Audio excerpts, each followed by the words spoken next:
শুক্তো কটু অম্ল তিক্ত খাওয়ার পরে, ছানা ধোকা রসা খাওয়ার পরে, চাটনি খাওয়ার পরে যদি একটু শিকরিনি না হয়, তাহলে তো একটা অভাব থেকে যায়। শিকরিনি বোঝেন তো? বাংলাটা ভালো করে বলেন প্রভু, এবং ভালো করে বলছেন এবং বানান করে বলেন। একটা নতুন বাংলা শিখলাম তো, লিখতে হবে শব্দটা। শিকরিনি হচ্ছে পরমান্ন। করিনি। সেটা যে মিষ্টতা, হ্যাঁ হ্যাঁ, শিকরিনি। বানান মধুর দ্রব্য বিশেষ দ্বারা ভোজন সমাপন হইয়া থাকে। তা আমরা শেষে কি খাই? আমি সাধারণ বৈষ্ণব হিসেবে কি খাই শেষে?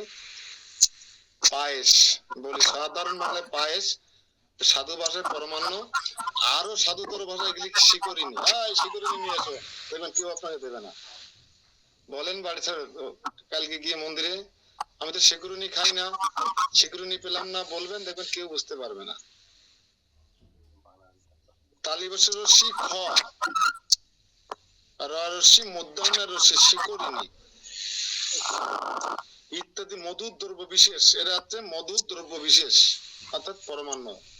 আতপ চাল, চিনি, দুধ, কিশমিশ, তেজপাতা, কাজু বাদাম, হ্যাঁ, ঘি ইত্যাদি দিয়ে রন্ধনকৃত যে মধুর রস দ্রব্য বিশেষ। ঠিক আছে? হরে কৃষ্ণ। শ্লোক নম্বর 15, 6 লাইনের শ্লোক।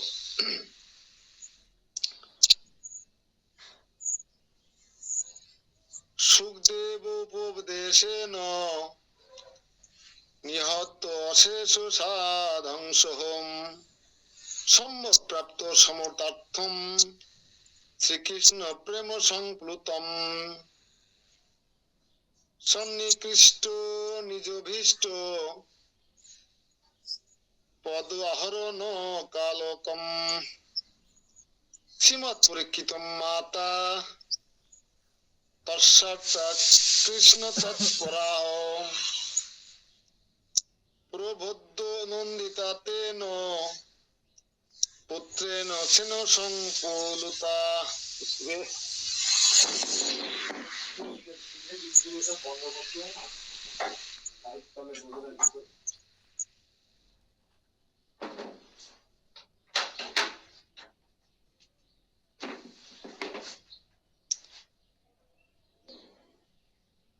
অনুবাদ। শ্রী জৈমিনী রূপাচ জৈমিনী ঋষি বললেন,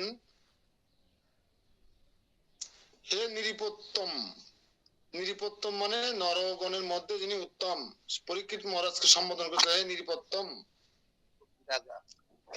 শ্রী সুখদেবের উপদেশে শ্রীমৎ পরীক্ষিতের নিখিল ভয় বিনষ্ট হইয়া ছিল। তাহলে দেখেন, ভাগবত কথা শ্রবণ করলে আমরা কি জয় করতে পারি? মৃত্যুকেও জয় করতে পারি। যদি মনে করেন সামনে আপনার একটা বন্দুক তাক করে রেখেছে, এক্ষুনি আপনাকে গুলি করা হবে, ভয় লাগবে কি লাগবে না? কৃষ্ণকে ভুলে যাব আমরা, কৃষ্ণকে ভুলে যাব, কিন্তু বলা হচ্ছে শ্রদ্ধা সহকারে, বিদ্বেষ বিদ্বেষ বুদ্ধি শূন্য হয়ে শ্রদ্ধা সহকারে যদি ভাগবত অমৃত সেবন করা হয়, তাহলে কি হয়? নিখিল ভয় বিনষ্ট হইয়া যায়। কার হয়েছিল? পরীক্ষিত মহারাজের হয়েছিল। কেন? সুখদেব গোস্বামীর মুখ নিশ্চিত এই ভাগবত অমৃত শ্রবণ করার ফলে। এবং সম্যক প্রকার চতুর্বর্গের ফল প্রাপ্ত হইয়া শ্রীকৃষ্ণ প্রেম রসে নিমগ্ন হইয়াছিলেন। সম্যক প্রকারের চতুর্বর্গের ফল প্রাপ্ত হইয়া, চতুর্প্রকার ফল প্রাপ্ত কি? কি বলতে পারে? চতুর্বর্গের ফল প্রাপ্ত কি?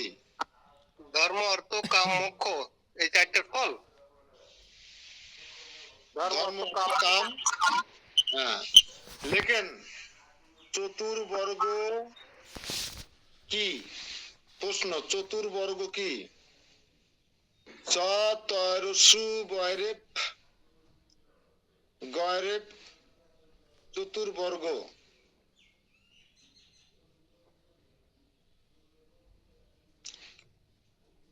কি?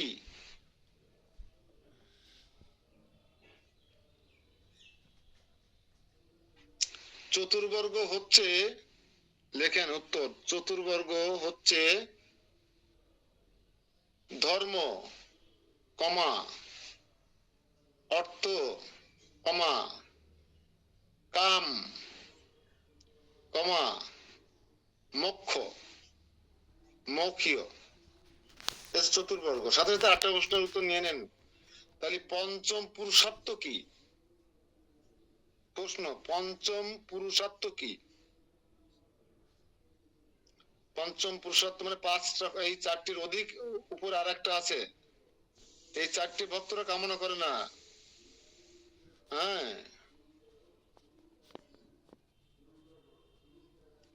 পঞ্চম পুরুষার্থ কি?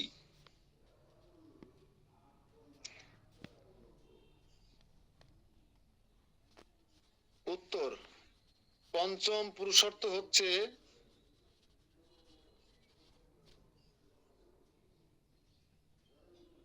কৃষ্ণ প্রেম।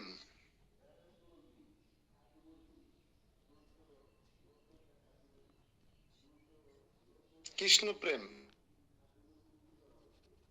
লাভ করা। ধর্ম, অর্থ, কাম, মোক্ষ আর কৃষ্ণ প্রেম লাভ করা, আমরা কোনটা চাইবো? শ্রীবাস প্রভু বলেন, আমরা কোনটা চাইবো?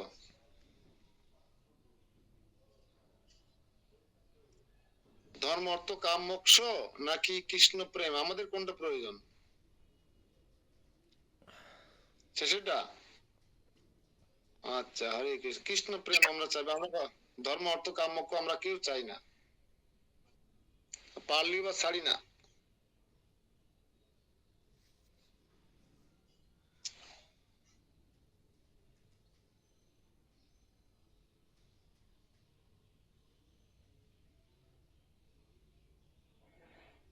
আমি আবার বলি, অনুবাদটা আবার শ্রবণ করুন আপনারা মনোযোগ সহকারে, শ্রদ্ধা সহকারে, বিদ্বেষ বুদ্ধি শূন্য হয়ে। শ্রী জৈমিনী বলিলেন, হে নিরুপোত্তম, শ্রী শুকদেবের উপদেশে শ্রীমৎ পরীক্ষিতের নিখিল ভয় বিনষ্ট হইয়াছিল এবং সম্যক প্রকারে চতুর্বর্গের ফল প্রাপ্ত হইয়া শ্রীকৃষ্ণ প্রেম রসে নিমগ্ন হইয়াছিলেন, কিন্তু তাহার নিজ অভিষ্ট পদ, কিন্তু তার নিজ অভিষ্ট পদ কি? আমাদের অভিষ্ট পদ কোনটা? শ্রী গোলক, শ্রী গোলক আহরণের কাল নিকটবর্তী হইয়াছিল। তজ্জন্য পুত্রবৎ জননী, পুত্র বৎসল জননী বিরাট তনয়া পুত্র শোকে কাতর হইয়াছিলেন। ভাষা বোঝেন? বোঝা যায়? হ্যাঁ, পুত্র বৎসল্য জননী বিরাট তনয়া মানে বিরাট রাজার কন্যা। হ্যাঁ, পুত্র শোকে কাতর হইয়াছিলেন পুত্রা দেবী। তথাপি পুত্র কর্তৃক আশ্বাসিত ও আনন্দিত হইয়া শ্রীকৃষ্ণ কথা শ্রবণে অত্যন্ত উৎসুক হইয়া বক্সমান বিষয় জিজ্ঞাসা করেছিলেন। একটু পরে তার মৃত্যু হবে, গোলক বৃন্দাবনে রথ এসে গেছে, এমনও তোর অবস্থায় পুত্র বৎসল্যা মাতা বিরাট তনয়া, বিরাট রাজার কন্যা উত্তরা দেবী, অভিমন্যুর স্ত্রী, হ্যাঁ, অর্জুনের বৌমা, আর কত পরিচয় দেব? তিনি অত্যন্ত পুত্র শোকে কাতর হয়ে পড়েছিলেন। তথাপিও পুত্র কর্তৃক আশ্বাসিত আনন্দিত হইয়া শ্রীকৃষ্ণ কথা শ্রবণে অত্যন্ত উৎসুক হইয়া বক্সমান বিষয় জিজ্ঞাসা করেছিলেন এত কথা, যে তুমি যে কথা শুনেছ এই কথাগুলো আমাকে এখন শোনাও। পরীক্ষিত মহারাজের কাছ থেকে যা শুনেছ ভাগবত পুরাণ।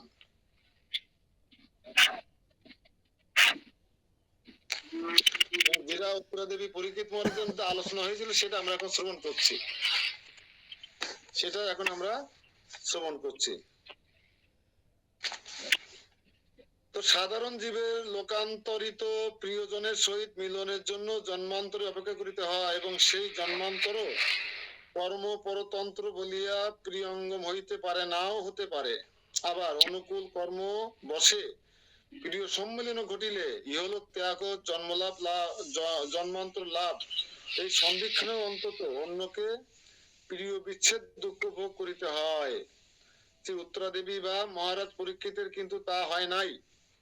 অর্থাৎ তাহারা বা তাহার মাতা শ্রী উত্তরা দেবীর বিরহ দুর্ভোগ দুঃখ ভোগ করিতে হয় নাই।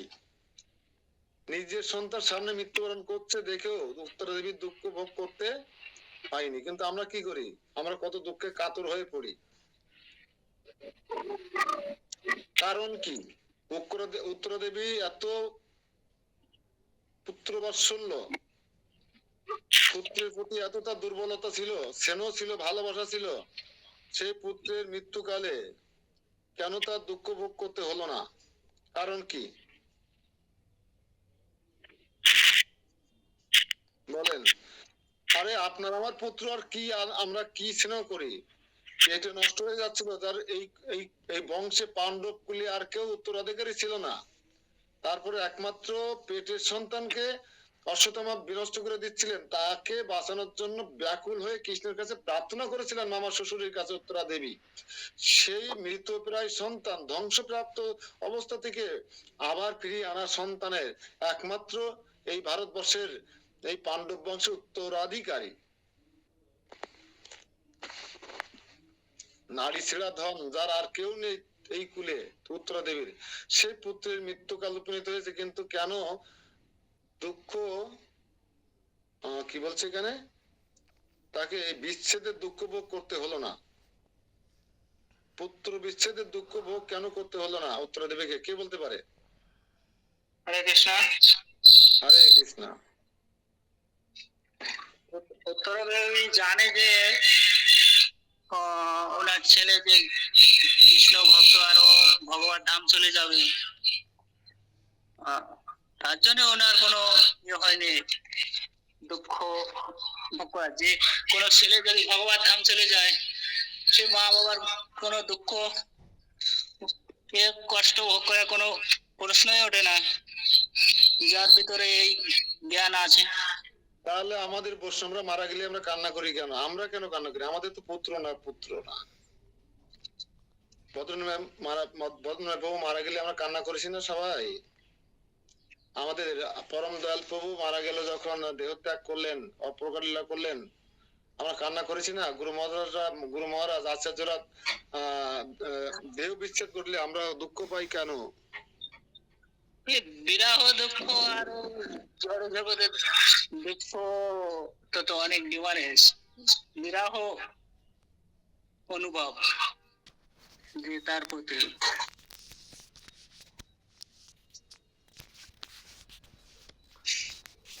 যে কেউ রাধা কৃষ্ণের প্রতি বিরাহ বা ইয়ে করে যে কান্না করে, এই কান্না দুঃখের কান্না নয়, এই সুখের জড় শরীরের সুখের কান্না নয়। এরা গেল এক জিনিস, কিন্তু পুত্র মারা যাচ্ছে সামনে পড়ে, কোন মা কান্না না করে থাকতে পারে? কোন মা দুঃখ হবে না? প্রশ্নটা নিয়েছেন তো নাকি সবাই?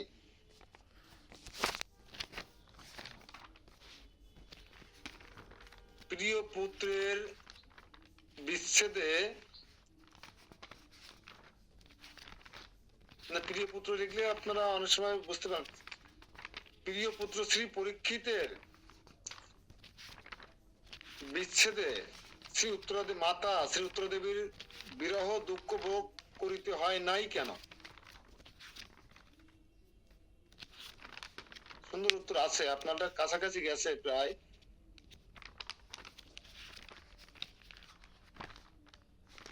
যারা ভাগবত পুরাণ উপলব্ধি করতে পারে তারা তো আর বাসাংশি জিন্নাই যথা বিয়াহ একটা শ্লোক, আর হচ্ছে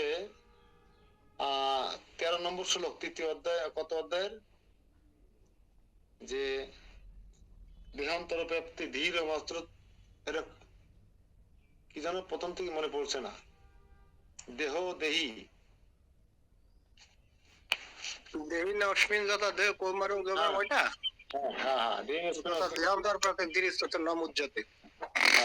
এই সমস্ত শ্লোকের আলোকে যারা উপলব্ধি করতে পারে তারা তো মৃত্যুর পরে কান্না করে না। কিন্তু মা বলে তো কথা, আচ্ছা, প্রশ্নটা কি লিখতে পেরেছেন?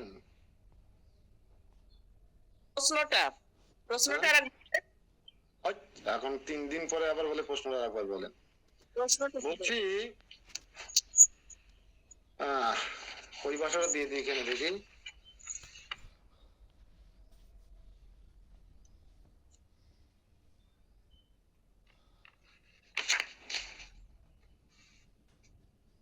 প্রিয় পুত্র পরীক্ষিতের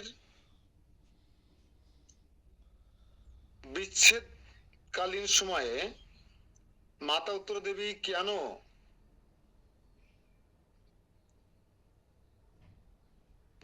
বিরহ দুঃখ ভোগ করিতে হয় নাই?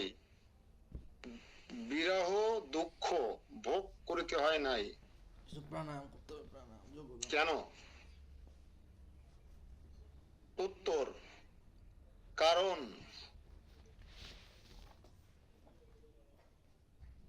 কারণ হচ্ছে ইহাদের পার্শ্বদ দেহ নিত্য বলিয়া।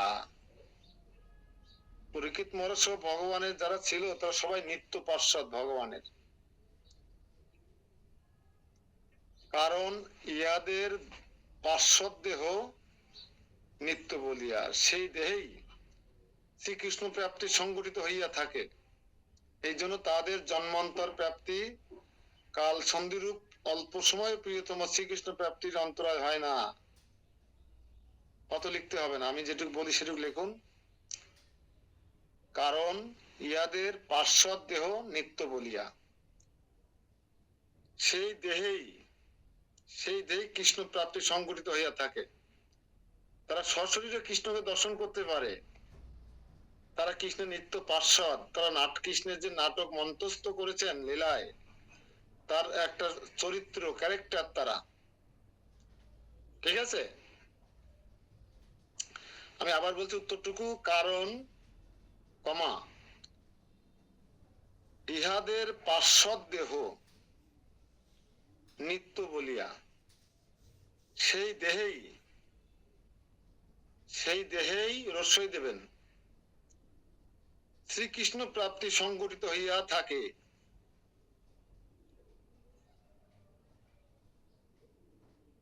সেই কারণে পরীক্ষিত প্রিয় পুত্র পরীক্ষিতের বিচ্ছেদে মাতা উত্তরা দেবীর বিরহ দুঃখ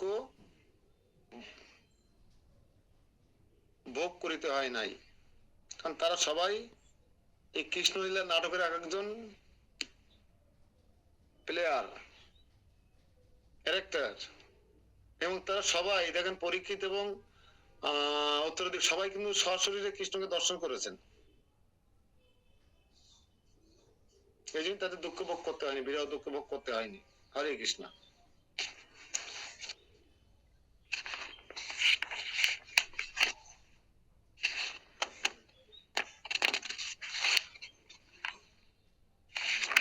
শ্লোক নম্বর 18।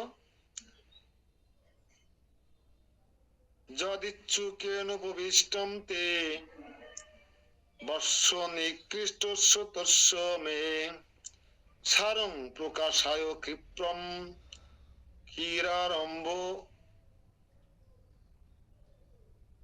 অদিরিয়াবৃতম। অনুবাদ। শ্রী উত্তরা দেবী বলিলেন, ও এখানে আমার ভুল হয়ে যাচ্ছে। শ্রী উত্তরা দেবী বললেন, বৎস, তুমি শ্রী শুকদেবের শ্রী মুখ কমল হইতে যে উপদেশ প্রাপ্ত হইয়াছ, কি সাগর হইতে অমৃত উত্তোলনের ন্যায় নিজ বুদ্ধি দ্বারা তার সার উদ্ধার করিয়া আমার কাছে প্রকাশ করিয়া বলো। হরি বল। আমি যেটা শুনবো এখন সেটা কি বলছেন উত্তরা দেবী, আবার বলছি শুনুন। এই হচ্ছে আসল জায়গায় প্রবেশ করেছি। কেন আমরা এই ভাগবত পেলাম? এটা তো পরীক্ষিত মহারাজের ভাগবত। তাহলে পরীক্ষিত মহারাজ যেটা বলেছেন সেটা কিন্তু এই, কার মাধ্যমে আমরা পেলাম? সনাতন গোস্বামীর মাধ্যমে পেলাম। উত্তরা দেবী কি বললেন পুত্রকে? মৃত্যুকাল, কিন্তু মৃত্যু এসে গেছে সামনে, কাল দাঁড়িয়ে আছে, তক্ষক দংশন করবার জন্য অপেক্ষা করে আছে। এই সময় উত্তরা দেবী কি বললেন দেখুন, হে বৎস, তুমি শ্রী সুখদেবের শ্রী মুখকমল হইতে যে উপদেশ প্রাপ্ত হইয়াছ, তাহলে সুখদেব গোস্বামীর কাছ থেকে কিন্তু ভাগবতের উপদেশ অমৃত গ্রহণ করেছেন, ভাগবত অমৃত নন। পুরো ভাগবত শোনেনি কিন্তু পরীক্ষিত মহারাজ, উপদেশ, ভাগবত উপদেশ আমরা প্রথমে দেখে এসছে, সেটা কিন্তু 7 দিন 7 রাত ভাগবত উপদেশ শ্রবণ করেছ বা প্রাপ্ত হয়েছে। কি সাগর হইতে অমৃত তুলেন নেয়, কি সাগর হইতে দেবতারা এবং অসুররা যেভাবে অমৃত উদ্ধার করেছিলেন, উত্তোলন করেছিলেন নিজ বুদ্ধি দ্বারা। দেখেন এখানে বলছে একটা কথা, নিজ বুদ্ধি দ্বারা সেই প্রাপ্ত ভাগবতের সার। পরীক্ষিত মহারাজ যে 18,000 শ্লোক সম্মিলিত যে ভাগবত শ্রবণ করেছিলেন, সেই ভাগবতের সার উদ্ধার করো। সার মানে কি? একদম জিস্ট জিনিস উদ্ধার করে আমার কাছে প্রকাশ করিয়া বলো।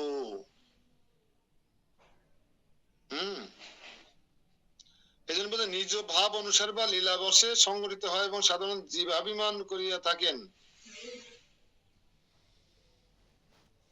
সেই সার বলার জন্য বলা হচ্ছে এখানে। আবার আমরা 19, 20, 21, 22, 23 নম্বর শ্লোকে চলে যাব এখন আমরা পরপর। শ্রী জৈমিনী উবাচ, জৈমিনী ঋষি বললেন, উবাচ শারদম রাজা পরীক্ষিতা শ্রিত বৎসল্য শ্রুতদ্ভুত গোবিন্দ কথা আখ্যান উৎসুক। শ্রী বিষ্ণুরাত উবাচ, মাতো যস্যপি কালেহ অস্মিন নিশ্চিকৃজ মুনিব্রতঃ তৎপ্যয়ম তব প্রশ্ন মাধুরী মুকরীকৃতঃ। গুরু প্রসাদ তস্য শ্রীমাত ভারত নারায়ণে প্রণম্যতে সপুত্রায়াম প্রাণদম প্রমোচ্যতম তৎকারণ্য প্রভাবেন শ্রীমদ ভাগবতমৃতম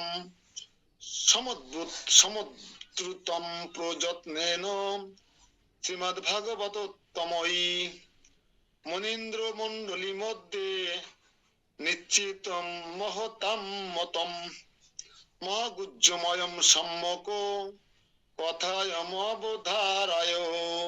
অনুবাদ।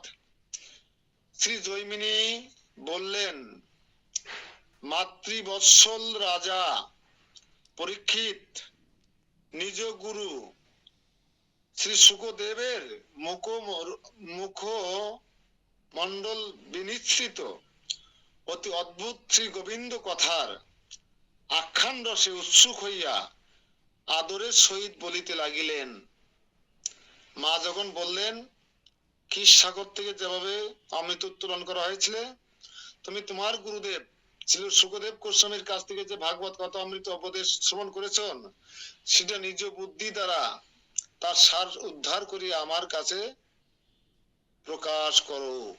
তার উত্তরে পরীক্ষিত মহারাজ কি বলছেন সেই কথা জৈমিনী ঋষি বললেন।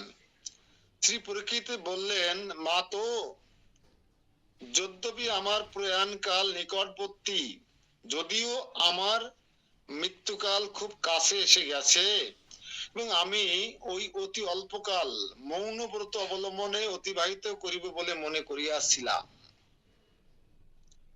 যে কয়েক মিনিট হাতে সময় আছে, ওই কয়েক মিনিট সে ধ্যান অর্থাৎ সে চোখ বন্ধ করে চুপচাপ থাকার চিন্তা করেছিল।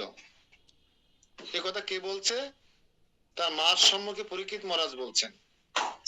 বুঝতে পারছেন তো বিষয়গুলো? সমস্যা হচ্ছে না তো? বই না থাকাতে হবে না, আশা করি হবে না সমস্যা। হ্যাঁ, ভালো লাগছে। বাংলা উচ্চতর বাংলা যদিও, কিন্তু বোঝা যাচ্ছে ক্লিয়ার। হ্যাঁ, বোঝার চেষ্টা করবেন, না বুঝলে এরকম কাউন্টার দিবেন, চেষ্টা করবো আমরা সবাই মিলে বোঝার। তো তথাপি আপনার প্রশ্নের মাধুরী আমাকে মুখর করিয়াছে, অর্থাৎ যদিও আমি মৌনব্রত অবলম্বন করতে চেয়েছিলাম এই অল্প সময়টা, কিন্তু আপনি যে প্রশ্ন করেছেন এটা শুনে আমি খুব আনন্দ পাচ্ছি, আমি খুব আনন্দ পাচ্ছি। অর্থাৎ পুত্রের সহিত আপনার প্রাণদাতা প্রভু শ্রী অচ্যুতকে প্রণাম করিয়া তদীয় কারুণ্য প্রভাবে গুরুবর সেই শ্রী সুখদেবের প্রসাদে আপনার প্রশ্নের উত্তর স্বরূপ শ্রীমদ্ ভাগবত অমৃত সম্যক বর্ণনা করিতেছি। কখন লিখলো বই? আপনাদের মধ্যে নোট করেছিল পরীক্ষিত মহারাজ? না, তখন শ্রুতি পন্থা ছিল, শ্রুতি পন্থা। দেখুন কয়েকদিন আগে, একটু আগে তার ভাগবত শোনা শেষ হলো, তার 7 দিন আগে যে শ্লোকগুলো শুনেছে আজকে মনে থাকার কথা না। কিন্তু এত উন্নত শ্রুতি পন্থা ছিল তখন যে এখন মাকে বলছে যে তুমি তুমি যে আমাকে প্রশ্ন করেছে, প্রশ্ন শুনে আমি খুব আনন্দ পেয়েছি। পুত্রের সহিত আপনার প্রাণদাতা, আমার প্রাণ যিনি দান করেছিলেন সে অচ্যুত। অচ্যুত কে? শ্রীকৃষ্ণ। যে অচ্যুতকে প্রণাম করিয়া তদীয় কারুণ্য প্রভাবে গুরুবর সেই শ্রী সুখদেব গোস্বামীর প্রসাদে আপনার প্রশ্নের উত্তর স্বরূপ শ্রীমৎ ভাগবত অমৃত পাঠ করিতেছে। তাহলে ভাগবত প্রথমে সুখদেব গোস্বামীর পরে কিটা পাঠ করেছিল মনে পড়ে এখন? সুত গোস্বামী নাকি পরীক্ষিত মহারাজ? পরীক্ষিত। পরীক্ষিত মহারাজ। আজকে আমার প্রমাণ পেয়ে গেলাম। কিন্তু সুত গোস্বামী কিন্তু আরো 1000 বছর পরে, আরো পরে 1000 বছর ওই সনুকাদি মুনি ঋষিরা কিন্তু নৈমিষারণ্যে তপস্যা যজ্ঞ করেছিলেন শ্রবণ করার যোগ্যতা অর্জন করবার জন্য।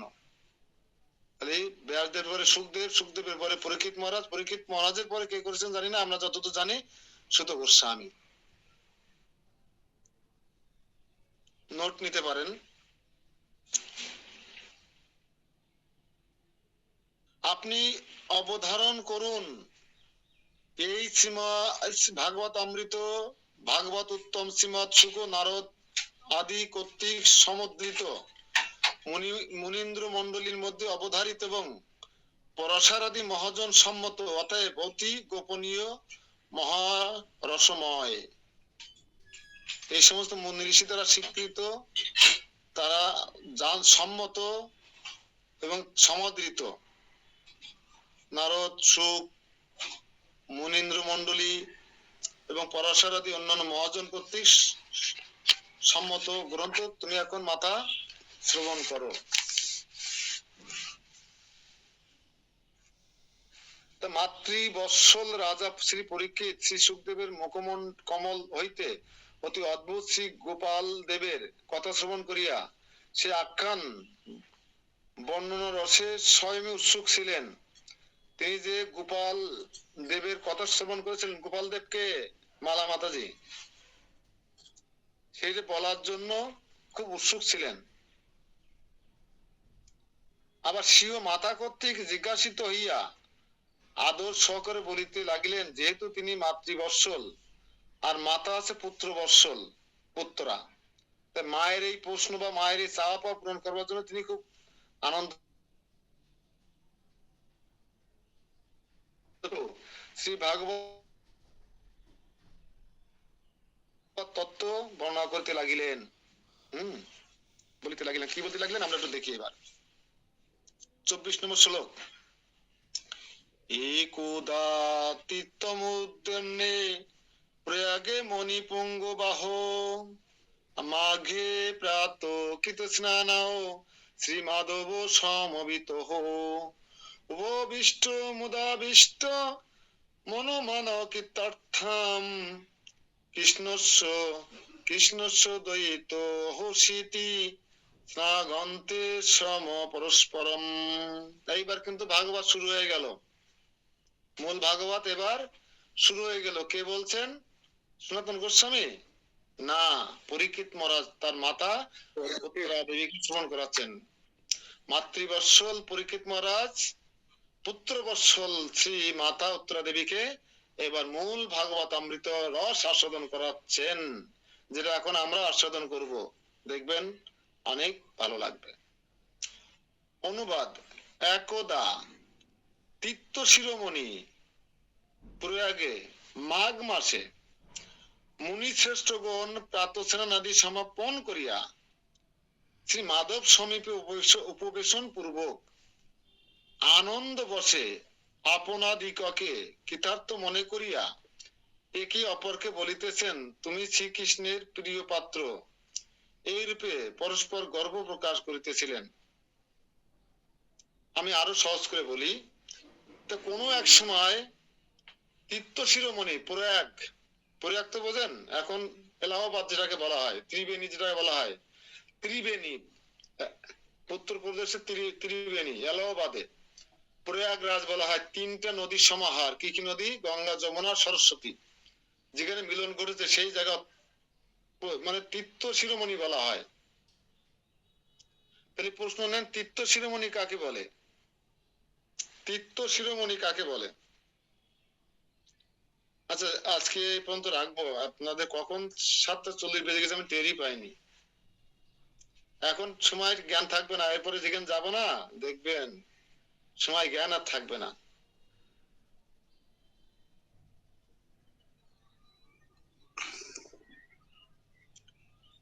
তীর্থ শিরোমণি কাকে বলে? গঙ্গা, যমুনা, সরস্বতী নদীর মিলন স্থান, অর্থাৎ ত্রিবেণী।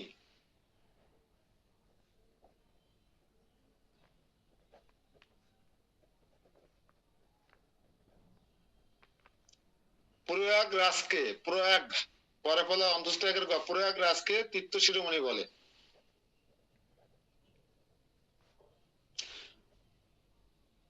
তো সেই তীর্থ শিরোমণি প্রয়াগে মাঘ মাসে সেই কঠোর শীতে শ্রেষ্ঠ মুনিগণ প্রাতঃ স্নানাদি সমাপন করিয়া শ্রী মাধবের সামনে অর্থাৎ মন্দিরের সামনে নাট মন্দিরে বসে আনন্দ বসে নিজেকে কৃতার্থ মনে করিয়া একে অপরকে বলছিলেন, কি বলছিলেন?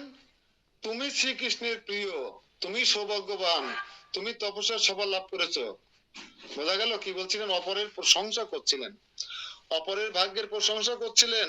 বলছেন তুমি কৃষ্ণ অত্যন্ত প্রিয়, তুমি পরম ভাগবত, তুমি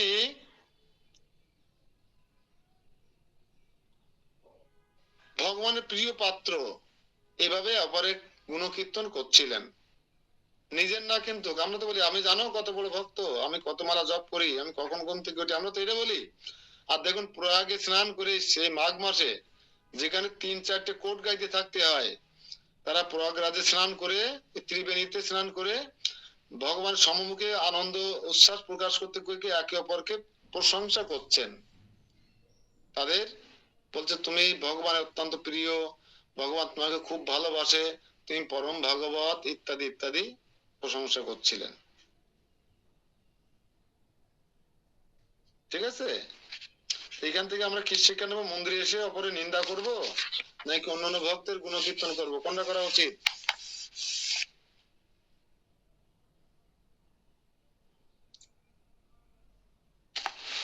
তো আমাদের প্রয়াগে আজকে আমরা স্নান করি, সবাই প্রয়াগরাজে স্নান করি, ত্রিবেণীতে স্নান করে আজকে থেকে একে অপরের প্রশংসা করতে থাকি।